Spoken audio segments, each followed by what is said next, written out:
السلام عليكم ورحمة الله وبركاته. أهلا بكم في حلقة جديدة في الكرة مع عماد. الكرة مع عماد، عايز أوضح بس حاجة. كابتن محمود الخطيب رئيس النادي الأهلي اتقال إن عنده كورونا. لا كورونا ولا غيره.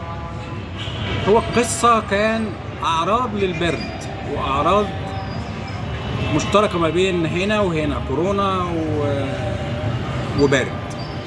في برد وفي كحة، لكن الدكتور طبعا قال له لازم ترتاح خالص، لان الكابتن الخطيب ما بيحبش يريح نفسه. على طول في اجتماعات وعلى طول في اتصالات وعلى طول في قصص كبيره في النادي الاهلي.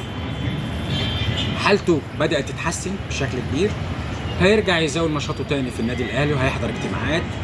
وهو طبعا مريض بيطمن على احوال الفريق الاول ده هو اساس كل حاجه، وعلى كل حاجه في النادي، وعلى الجمعيه العموميه اللي هيتم فيها انتخاب نائب للرئيس مكان الراحل اللي عامل فيه.